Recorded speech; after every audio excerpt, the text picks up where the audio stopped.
अमावस की रात थी। चारों ओर सन्नाटा था। नीरज अपने दोस्तों के साथ एक पुरानी हवेली के पास पहुंचा जो गांव के बाहर स्थित थी। लोगों का कहना था कि इस हवेली में भूतों का वास है। नीरज को भूत प्रेत पर विश्वास नहीं था, लेकिन वह जानता था कि इस रात कुछ ऐसा होने वाला था जो उसकी जिंदगी को हमेशा के लिए बदल देगा। नीरज और उसके 3 दोस्त रोहित, अंजलि और समीर ने इस भूतिया हवेली की कहानियों को सुनकर वहां जाने का फैसला किया था। गांव के बड़े बुजुर्गों ने उन्हें कई बार चेतावनी दी थी कि वहां जाना सुरक्षित नहीं है, लेकिन युवाओं की तरह उन्होंने इसे चुनौती के रूप में लिया। वे चारों हवेली के पास पहुंचे और देखा कि दरवाजा थोड़ा खुला हुआ है। दरवाजे के पीछे अंधेरा था, लेकिन उनकी हिम्मत ने उन्हें अंदर जाने के लिए प्रेरित किया। उन्होंने एक दूसरे की आंखों में देखा और फिर धीरे धीरे अंदर कदम रखा। हवेली के अंदर प्रवेश करते ही उन्हें एक अजीब सी ठंड महसूस हुई। नीरज ने अपनी टॉर्च निकाली और चारों ओर रोशनी डाली।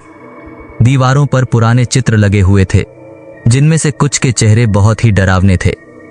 फर्श पर धूल जमी हुई थी और हवा में एक अजीब सी बदबू थी। अचानक उन्हें ऊपर की मंजिल से किसी के कदमों की आवाज सुनाई दी। उन्होंने डरते हुए एक दूसरे की तरफ देखा और फिर ऊपर जाने का फैसला किया। सीढ़ियां चरमरा रही थीं और हर कदम के साथ उनका दिल तेजी से धड़क रहा था।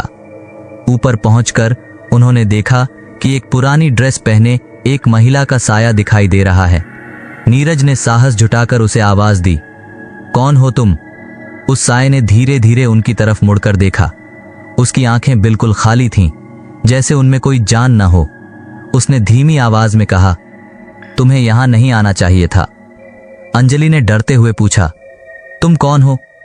महिला ने अपने बालों को पीछे किया और कहा, मैं इस हवेली की आखिरी मालकिन हूं।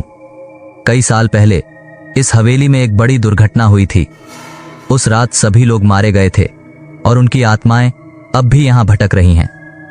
नीरज ने उसकी बात को समझने की कोशिश की, लेकिन तभी अचानक हवेली के दरवाजे बंद हो गए। उन्होंने दौड़कर दरवाजा खोलने की कोशिश की, लेकिन दरवाजा अब भी बंद था।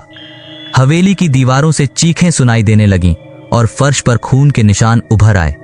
समीर ने घबराकर कहा, हमें यहां से निकलना होगा। लेकिन इससे पहले कि वे कुछ कर पाते, उन पर एक भयानक हमला हुआ। हवेली की आत्माओं ने उन्हें चारों तरफ से घेर लिया।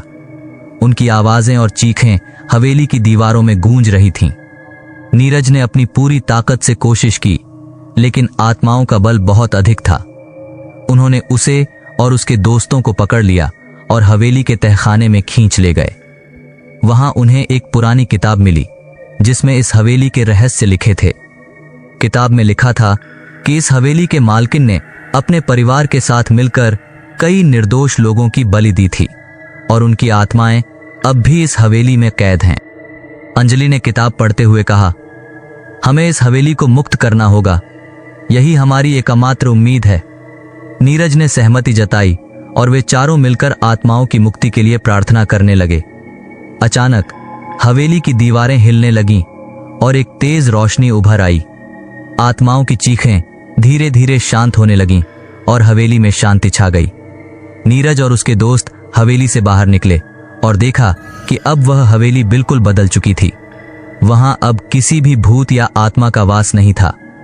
वे समझ गए थे कि उन्होंने एक भयानक अनुभव का सामना किया था, लेकिन उनके साहस और एकता ने उन्हें इस भयानक रात से बाहर निकाल लिया था। नीरज और उसके दोस्तों ने उस रात को हमेशा के लिए याद रखा। उन्होंने समझ लिया था कि भूत प्रेत सिर्फ कहानियों में ही नहीं होते, बल्कि असली दुनिया में भी होते हैं।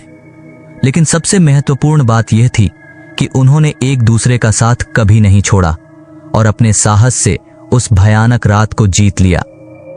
आशा है कि आपको यह कहानी पसंद आई होगी। अगर आप ऐसी ही और भी डरावनी कहानियां सुनना चाहते हैं तो हमारे चैनल को सब्सक्राइब करें और बेल आइकन दबाएं, ताकि आप हमारी हर नई कहानी को सबसे पहले देख सकें। धन्यवाद।